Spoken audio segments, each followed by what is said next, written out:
I'm Matt Braunger. This might help. I am not a doctor. This might help. I'm not a professional. Let's have fun. This honestly is a good time. Honestly, I got no idea what I'm doing. What's going on? Who are you? I'm Matt Braunger. This might help. The podcast. Hey, it's Matt Braunger, and welcome to a special solo edition end of the year wrap up with This Might Help with Matt Braunger. Just want to say I'm grateful to anyone who listens to this podcast, who calls in, who's told a friend. The amount of people on this tour I've been on that's ending this weekend. Well, when this comes out, it'll be over, but I'm about to go to Lancaster, Pennsylvania, and Wilmington, Delaware, and finish the whole thing in Baltimore, Maryland. But I've been to, dozens and dozens of cities. I don't know the number off the top of my head. I'm not going to look it up because that's the rule. We don't look up shit on this show. But the amount of people that have come up to me and been like, hey, I really like the podcast, or I've called in, or it's really helped me, which that's always nice. Our goal is mostly to entertain, but hey, if we help, that's great. Like the thing says, it might help. But I just want to say thanks. And, this isn't a very entertaining way to start the podcast, but I don't care. I'm grateful, and I'm happy we made it through another year. So many things have changed. So many things have stayed the same. But I will say the temperature of the podcast has shifted in a positive way, because during, let's just say, the hardest times of COVID for all of us, I feel like were the big lockdown times where we really didn't know a lot. We weren't vaccinated, whatnot. The calls were pretty grim. I had my illustrious producer, Renee, sifting through calls that were pretty dark. And we still do get dark ones, but it's been a while since we had one episode that's just all dark. And hey, fuck it. If you want to call in with a dark call, you have a problem, call it in. If it helps, it helps. Great. Get it off your chest. Hopefully you can talk to someone who can actually help and not just a dingbat who makes a living trying to get drunks to laugh, like myself, or probably my guests. I have a lot of comedians on here, but if it helps, it helps. Being a father has been a new thing, since August of last year, but this year has been the big run, and going into daycare. I give you an idea of what I do when I do the podcast. I play with my feet. I get up, let my wife sleep typically, and get the kid and give her milk and feed her, play with her for a while, get her dressed, and then I drive her to daycare, and that's I drop her off around 9 a.m., and then typically I do the show at 10 a.m., so I have a little bit to prepare. Hopefully between the two podcasts, I've had enough time to promote and get the number out there to call, and get enough people to call in. And so it's I won't say it's a constant struggle, but it's one of those things that there are those times where we don't have enough calls. I got to scramble. And so I hope I'm not obnoxious on social media trying to get people to call in, but it is what I have. I do what I can with what I have. Now we're having people write in. I just did a thing today where I was on Twitter, and I was like, hey, if you have anything, add it. And I think I got 2 off Twitter. So I know we have 3 actual calls.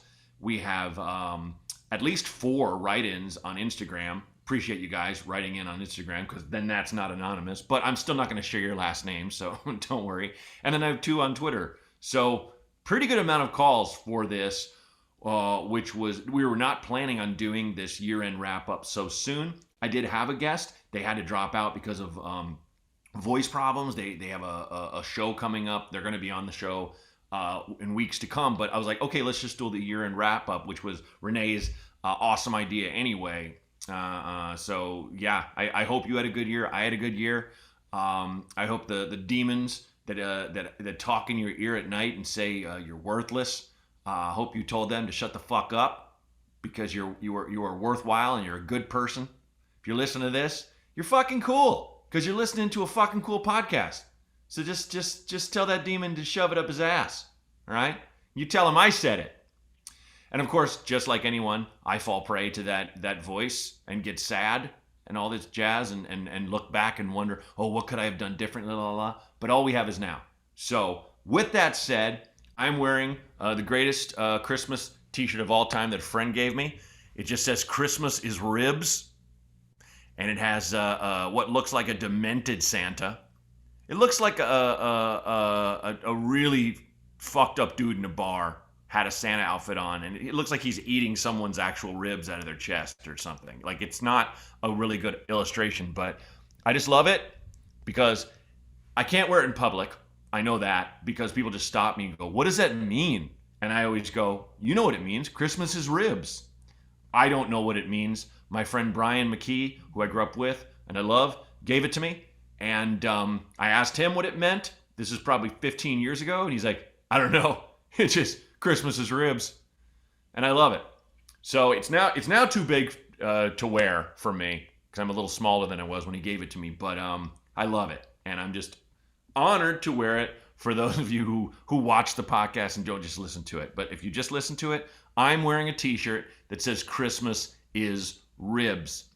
And I guess the grand note of that is you can make a holiday anything you want to make it, man.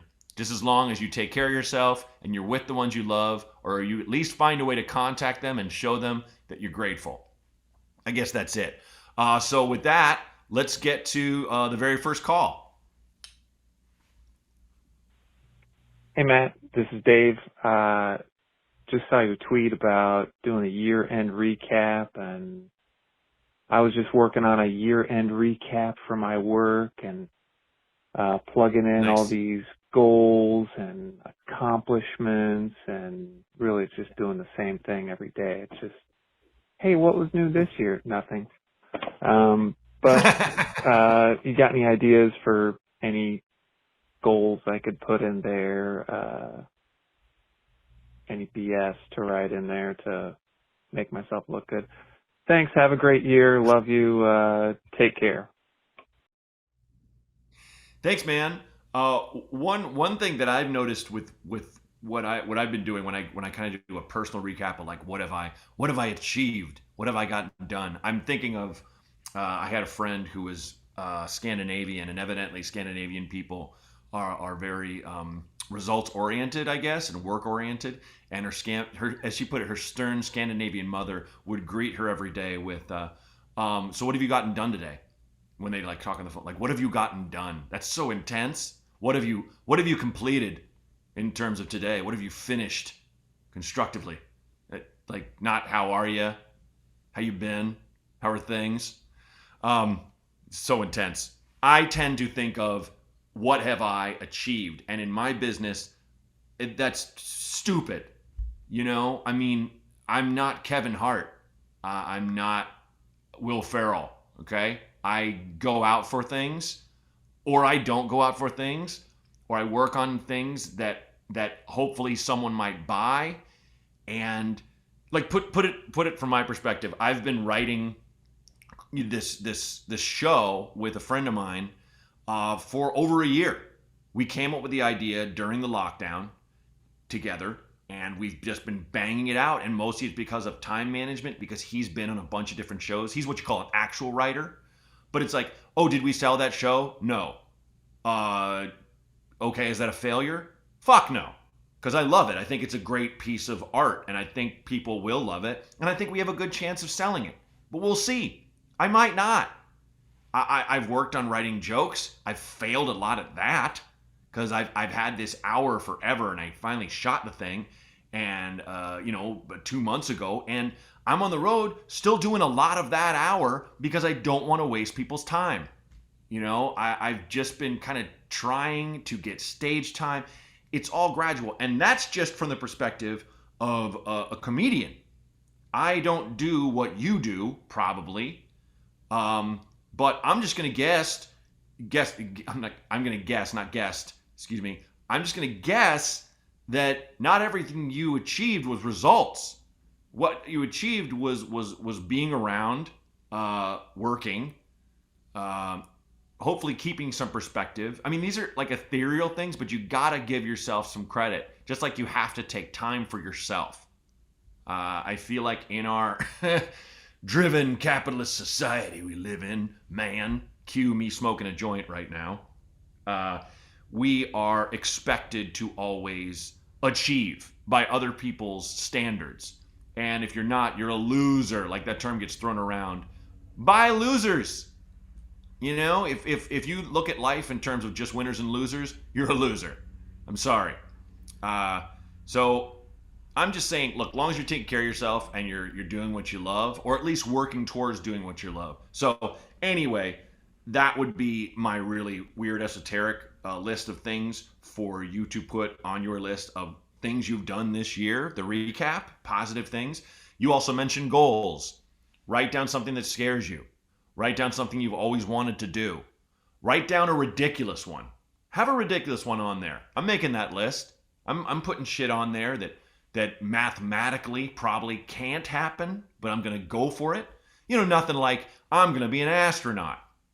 But fuck, these days, I guess all you got to do is make friends with Bezos or Elon. But, you know, I guess that's a weird example. But, you know, in terms of things that I've dreamt of that I really want to happen, and I have no clue that they'll happen. I'm not saying create a vision board, but something like that, something to have. And at the end of the year, even if none of that shit has happened, you're okay because you aimed for it and you went for it, you know? I mean, I think it was Wayne Gretzky that said, it was Wayne Gretzky, famous hockey player, that said, you know, you miss 100% of the hotel sinks you don't jack off into. I'm pretty sure that was his quote, and it's true. You know, it was a really gross thing to say when he said it. He just won his umpteenth championship. I think he was playing for the Kings at the time. And it just, you know, but when you realize what he actually meant is he meant you miss 100% of the shots. I am so sorry. Nobody saw me getting that gross right away. But dude, I hope that helped you. And I just think, you know, those lists we do for ourselves. I did not make a thing of all the things this podcast has done this year for people, or all the times a guest has made me crack up or have a moment of incredible insight, but it's there, and that makes me feel good. So, you know, look for things like that in your life rather than I got that raise, or I nailed that project, or you know, I bought that new car I wanted. You know, things like that you can put on a piece of paper or a document, like, you know, stats, so to speak. It's good to have them.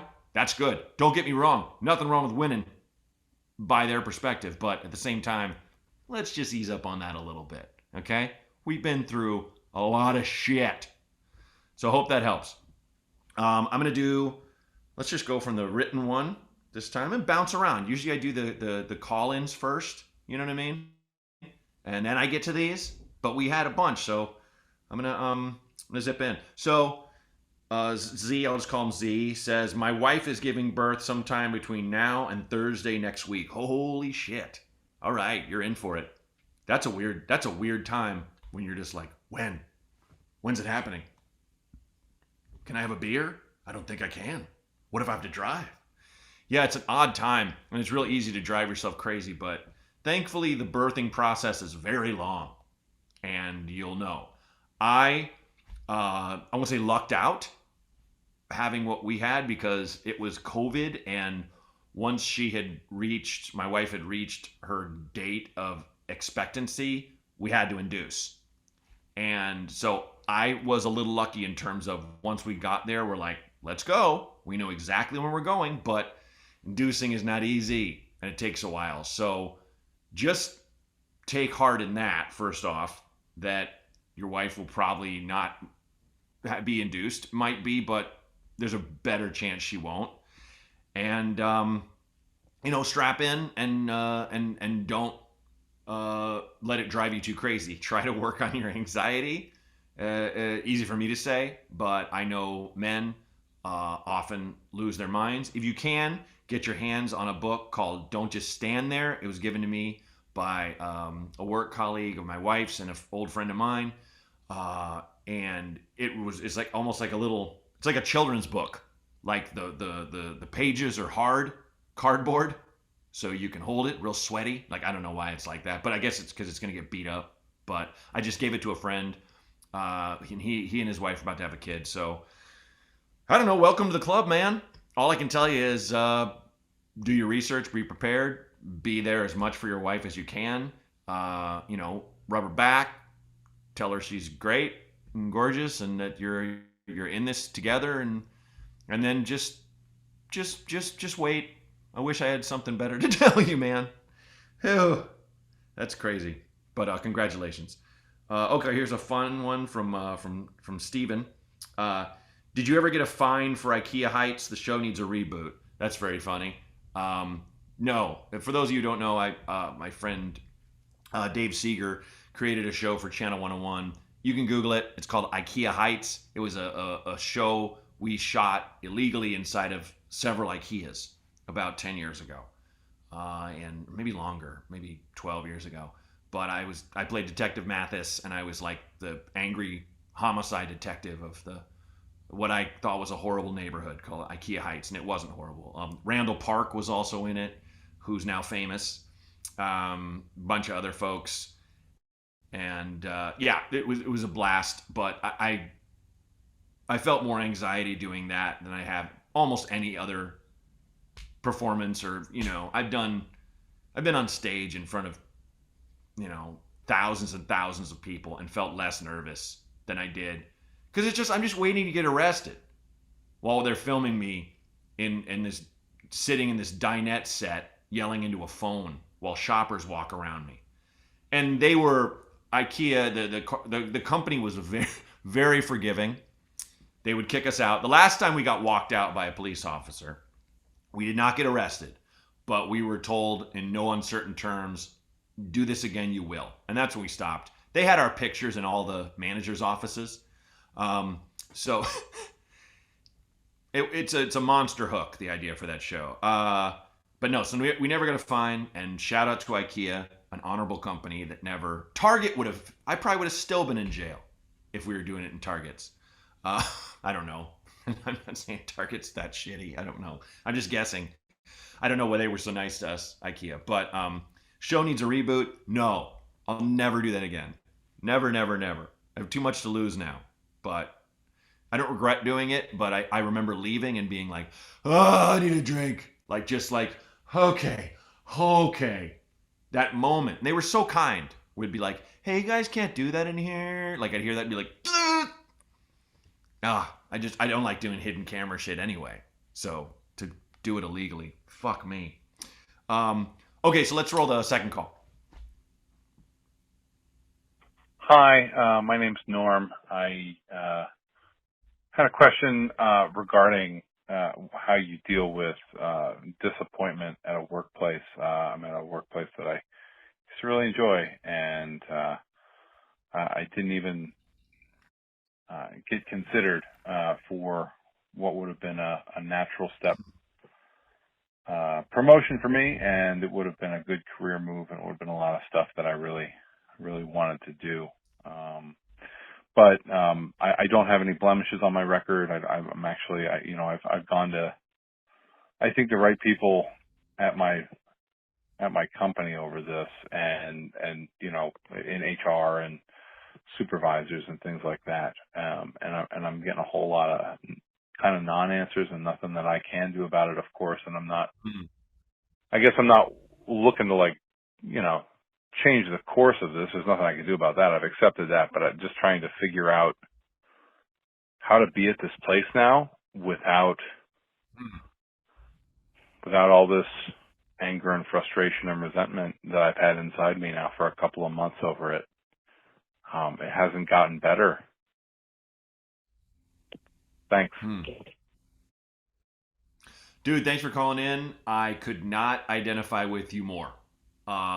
Speaking as a person who's seen all kinds of jobs or whatnot, shows or things like that, or with comedians, us comedians, it's like, why isn't this company giving me a special? I've got this audience, blah blah blah.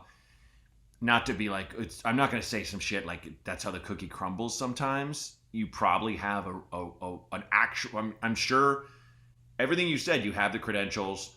You were the person for it, but it could have been a lot of different things. Maybe it's something political in terms of them wanting to, maybe someone that had a different connection or whatnot. But at the same time, I think if you like where you work and you like what you're doing, I'd say give it a little bit more time and show that you appreciate being there. And I'm sure you have, but one of the biggest things I say to,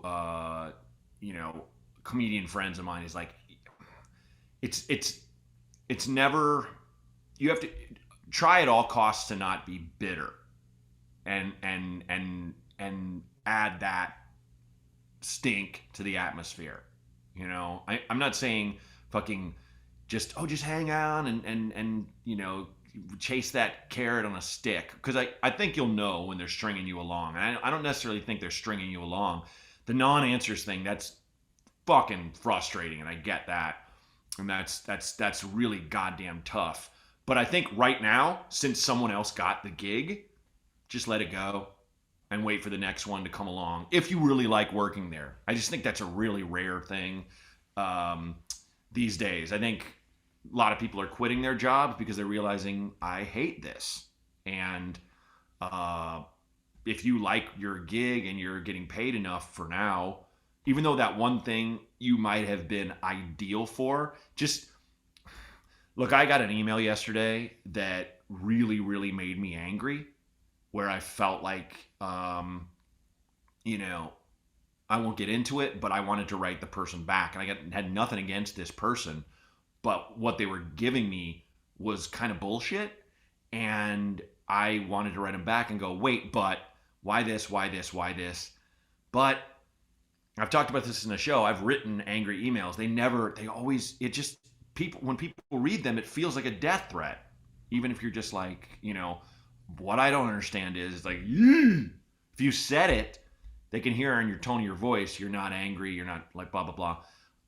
I had to take a deep breath and was just like, I'm not going to write this person back anything until like later in the day. And then I did, and I had calmed way down, and I saw it much more from their perspective. I just had all this, when disappointment hits, you kind of hate everyone. You're so fucking mad. I am. I know it. I'll never forget. I went to Sonoma, wine country, with a bunch of friends for my birthday about 5 years ago, and I got a text from my then manager that was like, he had thought that my other reps had told me, but that this project that I had set up in a major network, it was not going further. We'd created this pilot, we'd written it, and we were going to find out if we were going to shoot it. And he's like, so I guess you heard. And I was like, I hadn't heard shit. It's my birthday. What? I mean, there wasn't anyone I wasn't mad at in the equation. Them, my manager, the world. But I had to go and stop and go, wait, just don't fuck up this weekend. Don't take this back to the house we rented together to drink a bunch of wine and cook food and just poor fucking me. Not that you're doing that, but just take a couple days, just be angry, and it's gone. So there's nothing to be done about that. Just, you have to kind of show them that you're up next. And if something like that comes up again, which it will, and the stars align and you then don't get it, I think you basically can sit down with whoever the boss person is and go, look, you got to spell out why I didn't get this. I love working here, and I really like everyone I work with, but something doesn't add up. I think I deserve an answer with respect, like something like that. And there you go. I mean, that's without knowing what you do or anything like that, and only giving you thing from my perspective as a working, often struggling comic / writer / performer. I mean, disappointment is I almost said something like 80% of my job, and that's not true. It's like, what are you on the road constantly bombing? Why do they keep hiring you? No, but it's a lot of it is disappointment. But so I get you. It never gets easier. It sucks so bad. So just take some time, but just don't. I don't think you're gonna go flail anyway or whatever. But I hope that helped, dude. And hang in there and give yourself a treat. Do something for yourself. You know, go out, get drunk with friends, vent, whatever you want to do. You know, eat a rack of ribs because Christmas is ribs. Something like that. Do something fun for yourself that isn't too dangerous. Okay, let's read another one. How do you beat the Christmas blahs besides with sugar and alcohol? Wow, that's a good one because honestly, sugar and alcohol can make the blahs stronger and often do. My wife put candy all over the house, and I've just been eating candy for like over a week, just little nibbles here and there, and it's like I've been sleeping like shit. I work out and stuff, but it's just like I gotta stop. I have to take whatever candy's in this house and throw it away. That reminds me. And alcohol's the big one to face. I think anytime you have some drinks, just understand why you're doing it, and if it's to lively yourself up, you're doing it wrong. I think it's you know. So, but that doesn't answer your question. Just try to look at things from a grateful perspective and try to look at what things make you happy and not the things that make you sad. And if you have a family member that's driving you crazy over Christmas, just stay away from them. Or you have to, tell them they're annoying, whatever. I feel like all the rules of let's just have a good holiday. Everyone, that's kind of gone. If someone's being racist, tell them. If someone's making it hard for everybody else to enjoy the holiday, rather than go lock yourself in a room with a handled bottle of Evan Williams and a glass, just tell that person they need to get it together. It's fucking annoying, and let's have a better New Year. And one thing I like to do is reach out to people I haven't seen in a while and see how they're doing. That always feels like that feels as good as a shot in a beer. So that's my advice. Okay, so let's see. We got one more of these. Yeah, I'll do one more of these, then we'll do the call. That's a really good question. How do you beat the blahs? The holidays are made of blahs. I always say that we had this many major holidays, you know, the big two, Christmas and Hanukkah, during winter because it's the coldest and darkest time of the year, and they had to come up with a reason for people to not commit suicide. They put up a bunch of lights and made mulled wine. It's just a theory. I don't know. But it is a time you get really fucking sad. My wife and I last year went back to Portland. You longtime listeners might remember that, with the baby, and it was a scary time, and we couldn't really go anywhere. And at the time, we still had this condo that we used when we visited, and we've now rented that out, which is good. So we just stay at my parents' house. But that condo is nice, but it wasn't the warmest, most inviting place because we only used it when we visited or when we let friends visit. So it's sparsely furnished and all that jazz. And I remember it being so dark and cold. And this was the time where just you can't go inside, you can't be in bars, you can't be in restaurants, and so I'm only laughing because you know Portland is rough during the winter because it's not cold enough to snow, but almost there. So you just have icy rain and just shitty wind, and everything's wet and sad and cold. And I remember this wine bar or something on Alberta Street, Northeast Alberta, right where I grew up.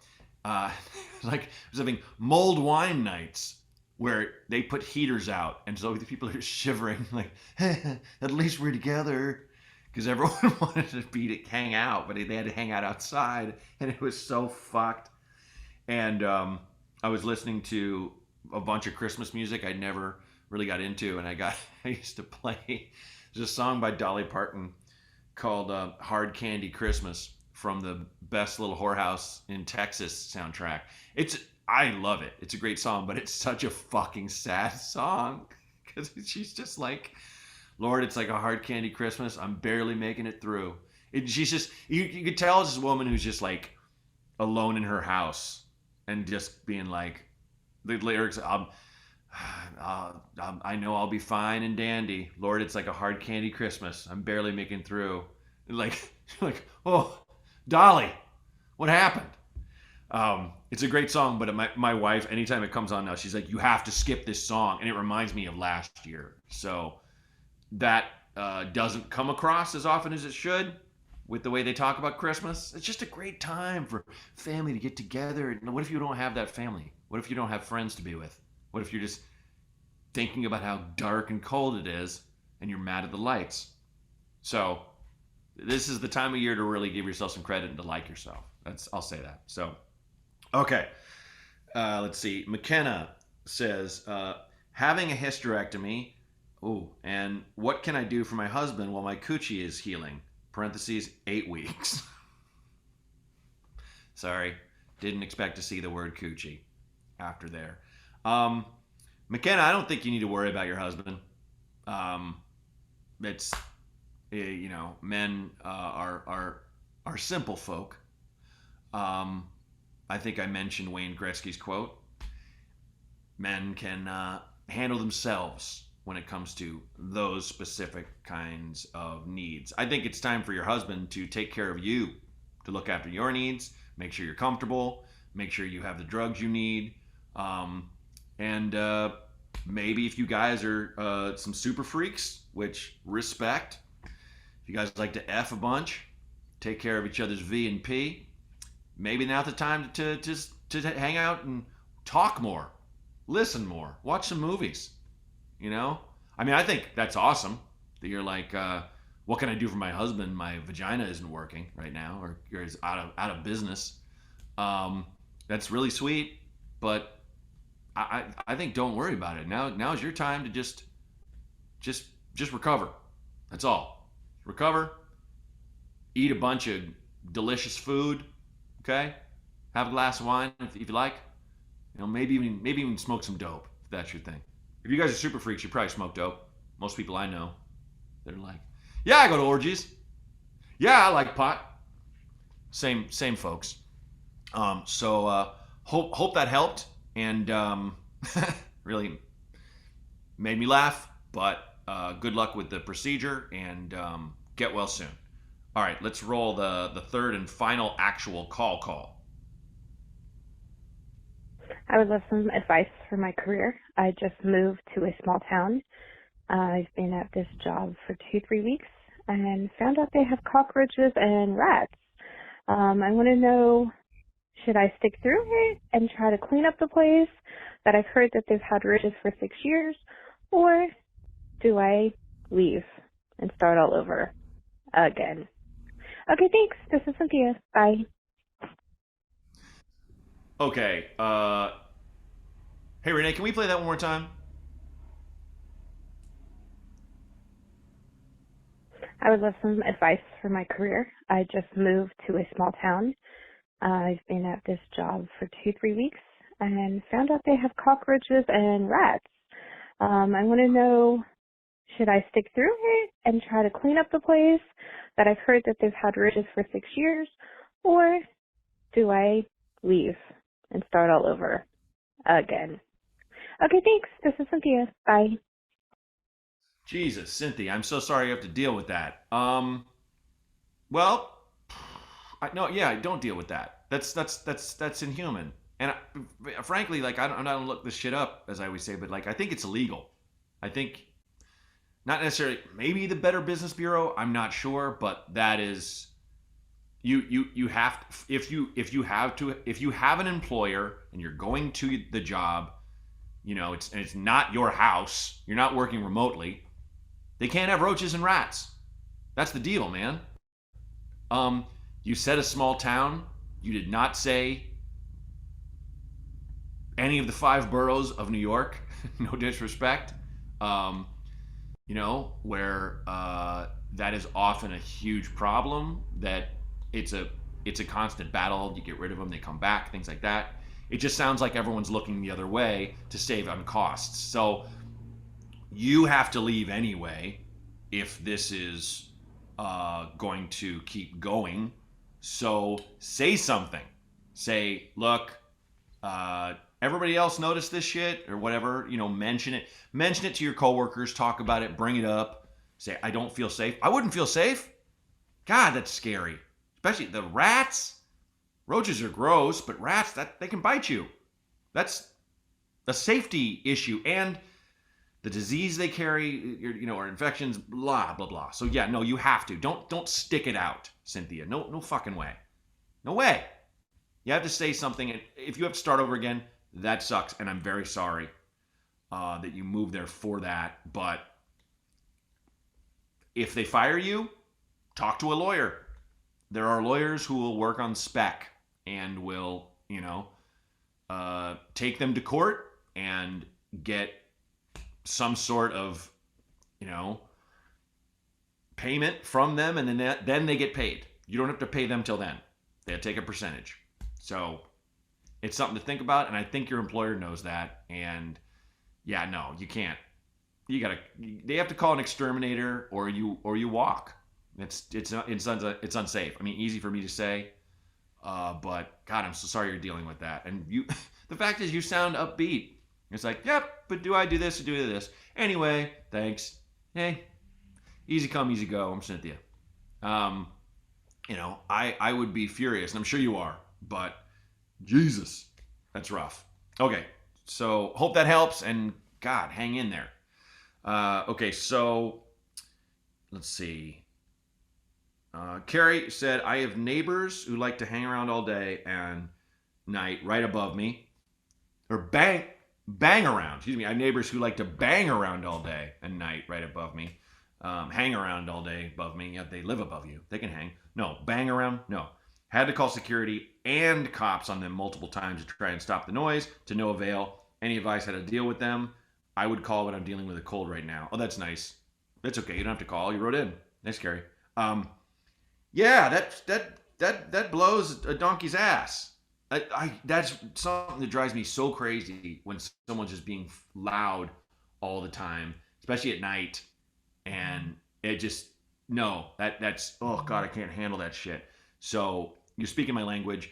I recently found out the number for noise disturbance that is not the actual cops, but it's on my fridge in case the neighbors who I've talked about who tend to have loud parties. They don't really anymore. Thank the gods and the one true God. The Catholic guilt kicking in right there. Don't say gods. You'll go to hell. So I have that number to call. I would look that number up. I think those people are a lot more effectual than actual cops, because sometimes cops come, sometimes they don't. Sometimes they're just like, look, we have real business to take care of, but this person can get slapped with a fine from the noise disturbance people, and nobody wants that. So just I would say Google that number and look it up. And other than that, I don't know. A note, go by yourself, go buy the house yourself, don't go by yourself. Go with a friend for support. And just see what the fuck is up. Sometimes people don't know how loud they're being. There is that. So, in the case of my neighbor, when I did go, hey guys, it's after 10. Can you turn down the music? And they yelled, welcome to the fucking neighborhood. We've since squashed all that and talked it out. But yeah, wasn't a fun response for me, having a sick wife at the time. Jesus. But you might get that. You might someone tell you to go F yourself. And that sucks, but you'll feel better having made your stance known. But like that said, try for noise disturbance. Try for those guys first. So thanks for writing in. Okay, so finally Jackson wrote in, I've been on twice and don't want to be greedy. It doesn't matter. I don't give a shit. Call all you want. I don't care. Nobody knows, man. There's nobody who's listening like, this guy again. Nobody knows. All right? Don't worry about it. I said, that being said, College for me has meant doing assignments that I wouldn't necessarily be passionate about. Well, sure. As someone who's worked for a variety of clients, what's your best tip for committing to work that isn't your favorite? Yeah. You just understand that everyone has to wade through some mud every once in a while, and passion is a strong word. Sometimes you just don't want to do it. Sometimes it's just something you don't. I've gotten auditions where I'll read a thing and be like, I hate every sentence in this line that this guy's saying. You could just grammatically, it's kind of fucked. It doesn't sound like how someone talks, but it's like, that's me. This isn't my project that I sold. My job is to do it as good as humanly possible. So ultimately, I'll give you the advice that a professor in college gave me that I haven't taken as often as I would have liked. But any work you put out there is representative of you. And, that sucks sometimes. That hurts, especially if you're like cleaning a toilet at an Arby's. But they're like, who cleaned this toilet? There's shit streaks everywhere. I did, because I hate cleaning toilets. Like, yeah, but it's your job. That's an extreme example. But I'm not saying everything you do has to be perfect, but you have to do it well on some level. So that always kind of lights the fire in my engine personally a little bit more. But anyway, I hope that helps. It's not easy though. You're gonna have shit that you're like, what the fuck is this? This class sucks, and this fucking paper sucks. But I say this a lot. Give yourself a treat. Go like, all right, when I finish this thing, and I mean finish it, do a good job at it, I get to go have pizza. I get to go, whatever you're into. So I wish I had some advice about take DMT, man. Makes everything better. You just zip right through it. But I don't. It's just kind of like, well, this is going to suck, and this is going to suck until it doesn't, and that's it. So hope that helps, man, and happy holidays. And that's it. Thanks to everyone who wrote in and called in, and I did it all on my own, like a real grown-up actual boy. Amazing. Really appreciate you guys for calling in. If you could, please tell someone about the podcast. Post about it. You got social media? Write about why you like it, why you dig it, all that jazz. Hope you have a great holiday, whether you celebrate, whether you don't. Hanukkah is over, but happy Hanukkah. Merry Christmas. Happy Kwanzaa. And make sure to pay attention to when you are sad, because it's going to happen, because it's going to be cold, it's going to be dark, and you're going to see your family probably. The worst of all. If you want some advice, do not hesitate. Call us in at 323-763-0228. Again, that's 323-763-0228. Thanks, and happy holidays. This Might Help with Matt Braunger was created and hosted by me, Matt Braunger. Produced by Outer Circle Media. Executive producers Matt Kleinschmidt and Robert Kelly for the Laugh Button Podcasts.